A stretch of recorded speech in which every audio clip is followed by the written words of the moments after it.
1. The Tuskegee syphilis study took place during 1932 to 1972. In Macon County, Alabama, 600 black men, most of them poor and uneducated, were enrolled in what they were told was a treatment program for bad blood. But there was no treatment. There was only observation. The study was led by Dr. Taliaferro Clark, who helped design it. It was later run by Dr. Eugene Dibble and then Dr. John Charles Cutler, who would later show up again in another atrocity in Guatemala. Even after penicillin was known to be the cure for syphilis in the 1940s, it was deliberately withheld because the US Public Health Service wanted to study what happened when syphilis went untreated.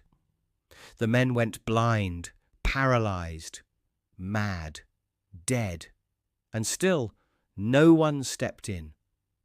Some infected their wives.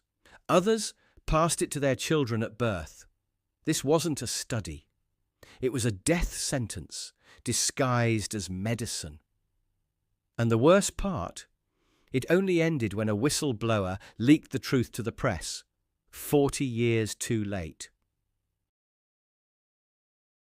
Hidden deep in Japanese-occupied Manchuria, Unit 731 was run by Dr. Shiro Ishii, a brilliant microbiologist turned monster.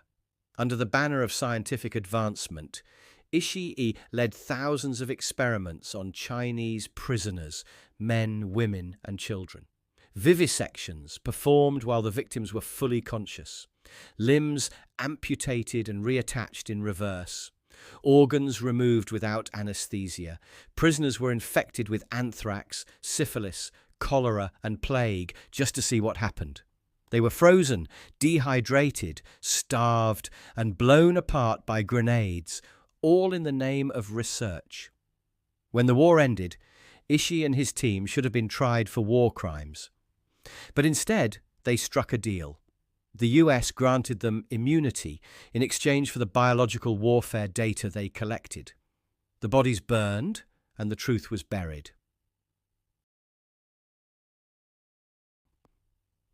Dr. Philip Zimbardo, a respected Stanford psychologist, had a theory that roles and environments, not personalities, shape behavior.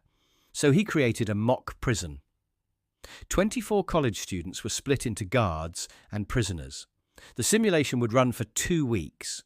Though it didn't last that long, within hours the guards began asserting dominance.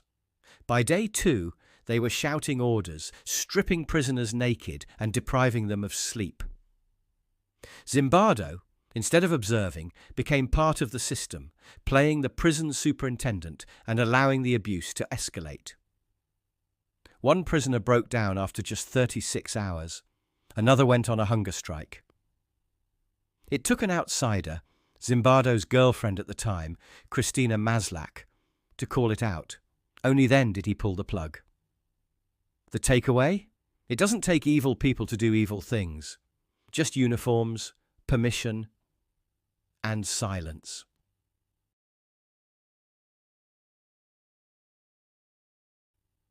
Four, MK Ultra occurred between 1950s to 1970s. At the height of Cold War paranoia, the CIA launched MK Ultra, a mind control project designed to develop interrogation techniques and psychological weapons. The mastermind, Sidney Gottlieb, a chemist with a dark vision. His methods? Drugging US and Canadian citizens, often without their consent, with LSD, barbiturates, and amphetamines. Subjects were put through sensory deprivation, sleep deprivation, hypnosis, and electroshock therapy. Mental patients, prisoners, addicts, sex workers, all used because, as one CIA document noted, they can't fight back. One government scientist, Frank Olson, began having doubts. 9 days after being secretly dosed with LSD, he fell from a 13th-story hotel window.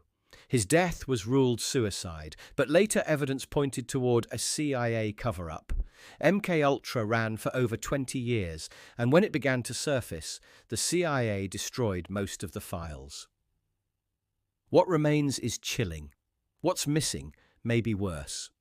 It wasn't a conspiracy theory, it was a government-funded nightmare. If you found this interesting, please support, like and subscribe.